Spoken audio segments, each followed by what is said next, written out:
নমস্কার বন্ধুরা, গোপালে হেসেলে আপনাদের সবাইকে স্বাগত। আজকে আমি রুটি দিয়ে খাওয়ার জন্য দুটো দুর্দান্ত স্বাদের নিরামিষ রান্নার রেসিপি আপনাদের সাথে শেয়ার করছি। রাতে বা সকালে রুটি দিয়ে কি খাবেন যখন এই চিন্তায় আপনারা পড়েন, তখন কিন্তু আমার এই দুটো রেসিপি ট্রাই করতে পারেন। আশা করছি আপনাদের সবার খুব ভালো লাগবে। তাই চলুন আর একটু সময় নষ্ট না করে রান্নাগুলো করে ফেলি। নিরামিষ রান্নার দিনে রুটি, লুচি, পরোটা দিয়ে খাওয়ার জন্য আজকে একটা পনিরের রেসিপি করব। সেজন্য আমি 200 গ্রাম পনির নিয়েছি। পনিরটাকে স্কোয়ার শেপে কেটে নিয়েছি। এটাকে আগে একটু মশলা দিয়ে ম্যারিনেট করে নেব। প্রথমে দিয়ে দিচ্ছি অল্প হলুদের গুঁড়ো, অল্প একটু কাশ্মীরি মির্চ পাউডার দিয়ে দিলাম, স্বাদ মতো নুন দিয়ে দিচ্ছি, আর দিয়ে দিচ্ছি অল্প একটু তেল। এবার সব কিছু খুব ভালো করে মাখিয়ে নিচ্ছি। মশলা দিয়ে পনিরের টুকরোগুলো ভালো করে ম্যারিনেট করে নিয়েছি। এবার এটাকে আমি কিছুক্ষণের জন্য এক সাইডে রেখে দিচ্ছি। এবার একটা প্যানের মধ্যে রিফাইন অয়েল দিয়ে গরম করে নিয়েছি। এর মধ্যে দিয়ে দিচ্ছি অল্প একটু বাটার। শুধু বাটার দিয়ে রান্না করলে দেখবেন বাটারটা কিন্তু চট করে পুড়ে যায়, আর না হলে বেশি পরিমাণ দিতে হয়। তাই আমি তেল আর বাটার দুটো মিশিয়ে করছি। বাটারটা মেল্ট হয়ে গেছে। এবার পনিরের টুকরোগুলো এর মধ্যে দিয়ে দিচ্ছি, ভালো করে ভেজে তুলে নেব। সমস্ত পনিরের টুকরোগুলো দিয়ে দিয়েছি। এবার মিডিয়াম ফ্লেমে রেখে এগুলোকে উল্টে পাল্টে ভেজে নেব।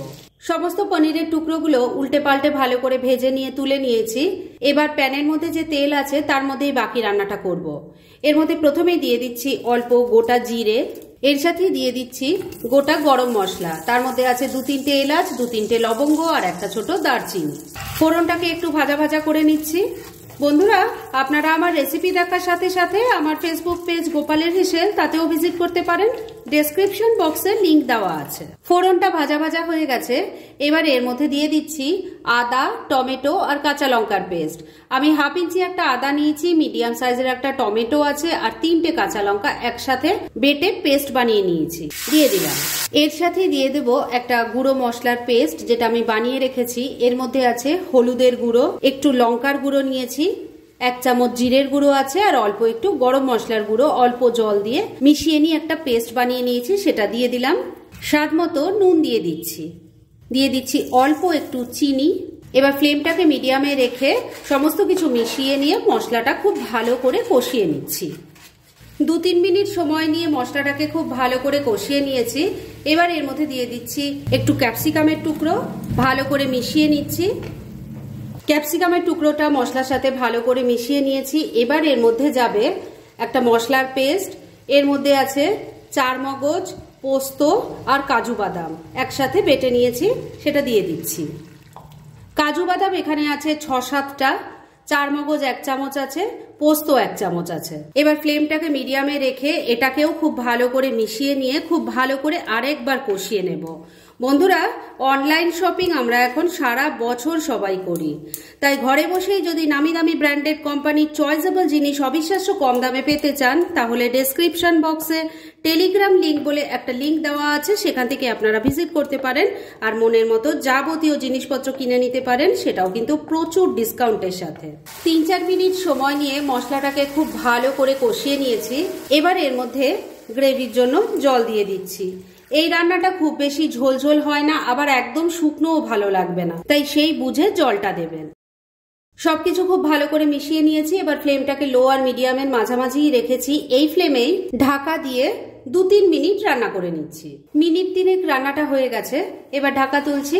এবার এর মধ্যে ভেজে রাখা পনিরগুলো দিয়ে দিচ্ছি, গ্রেভির সাথে ভালো করে মিশিয়ে নিচ্ছি। এবার ফ্লেমটা ওই একই রেখে ঢাকা দিয়ে মিনিট 2-3 আবারও রান্না করে নিচ্ছি। মিনিট 2 রান্নাটা করে নিয়েছি। এবার ঢাকা তুললাম। রান্না কিন্তু মোটামুটি আমার রেডি হয়ে এসছে। এবার শুধু শেষ পর্যায়ে দিয়ে দিচ্ছি একটু ধনেপাতা কুচি, ভালো করে মিশিয়ে নিচ্ছি। এবার রান্না একদম রেডি। এবার মিনিট 2 জন্য স্ট্যান্ডিং টাইমে একটু ঢাকা রেখে দিলাম, আর তারপর সার্ভ করে দেখাচ্ছি। আজকে রুটি দিয়ে খাওয়ার জন্য সেকেন্ড রেসিপিটা তৈরি করব। তার জন্য প্রেসার কুকার একটা ওভেনের উপর বসিয়ে গরম করে নিয়েছি। এর মধ্যে দিয়ে দিচ্ছি অল্প জল। এবার এর মধ্যে প্রথমে দিয়ে দিচ্ছি একটু ছোলার ডাল। আমি এখানে 1 কাপ পরিমাণ ছোলার ডাল নিয়েছি, আর এটাকে 6-7 ঘন্টা জলে ভিজিয়ে রেখেছিলাম। এবার সেই ডালটা এর মধ্যে দিয়ে দিলাম। এই ডালের সাথেই দিয়ে দিচ্ছি একটু আলু আর গাজরের টুকরো। আমি এখানে একটাই বড় সাইজের আলু নিয়েছি আর গাজরও একটা আছে। আলু আর গাজরটাকে টুকরো করে কেটে নিয়েছি, সেটাও দিয়ে দিলাম। দিয়ে দিচ্ছি অল্প নুন, অল্প হলুদের গুঁড়ো দিয়ে দিলাম, দিয়ে দিচ্ছি 2টো কাঁচা লঙ্কা আর এর সাথেই অল্প একটু তেল দিয়ে দিলাম। এবার লিডটা লাগিয়ে দিচ্ছি আর ফ্লেমটাকে মিডিয়ামে রেখে 2-3টে হুইসেল পড়লে কিন্তু এটা ভালো মতো সেদ্ধ করা হয়ে যাবে। তাই ডালটা আর সবজি সেদ্ধ হোক, তারপর আমি ফিরে আসছি। প্রেসার কুকারে 3টে হুইসেল পড়ার পর আমি গ্যাসটা বন্ধ করে দিয়েছিলাম আর সেটা এখন এক সাইডে রেখে দিয়েছি। এবার মূল রান্নাটা শুরু করব, সেজন্য কড়াইয়ে সরষের তেল গরম করে নিয়েছি। এর মধ্যে প্রথমে দিয়ে দিচ্ছি অল্প 5 ফোড়ন, দিয়ে দিচ্ছি একটা তেজপাতা, একটা শুকনো লঙ্কা। এবার ফোড়নটাকে কয়েক সেকেন্ড আগে ভাজা ভাজা করে নিচ্ছি। ফোড়নটা ভাজা ভাজা হয়ে গেছে, এর থেকে এখন খুব সুন্দর একটা গন্ধ বেরোচ্ছে। এবার এর মধ্যে দিয়ে দিচ্ছি আদা আর কাঁচা লঙ্কার পেস্ট 2 চামচ, দিয়ে দিচ্ছি অল্প হলুদের গুঁড়ো, অল্প একটু কাশ্মীরি মির্চ পাউডার দিয়ে দিলাম, 1 চামচ দিয়ে দিচ্ছি জিরের গুঁড়ো, অল্প একটু গরম মশলার গুঁড়ো দিয়ে দিলাম, অল্প নুন দিয়ে দিচ্ছি। তবে নুনটা দেওয়ার আগে খেয়াল রাখবেন, ডাল সেদ্ধ করার সময়ও কিন্তু অল্প নুন দেওয়া হয়েছে।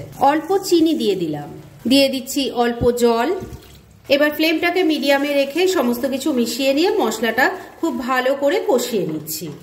ফ্লেমটাকে মিডিয়ামে রেখে 2-3 মিনিট সময় নিয়ে মশলাটা খুব ভালো করে কষিয়ে নিয়েছি। এবার এর মধ্যে সেদ্ধ করা ডাল আর সবজিটা দিয়ে দেব। তবে তার আগে ডাল কেমন সেদ্ধ হয়েছে সেটা একবার দেখিয়ে দিই। দেখতেই নিশ্চয়ই পাচ্ছেন ডালের দানাগুলো সব গোটা গোটা আছে, অথচ একটা হাতে নিয়ে এভাবে চাপলে ভেঙে যাচ্ছে। এইভাবেই কিন্তু এটা সেদ্ধ করতে হবে, যাতে ডাল সেদ্ধ হয় কিন্তু গলে না যায়। এবার ডাল সহ সবজিটা এর মধ্যে দিয়ে দিচ্ছি, ভালো করে একটু মিশিয়ে নিচ্ছি।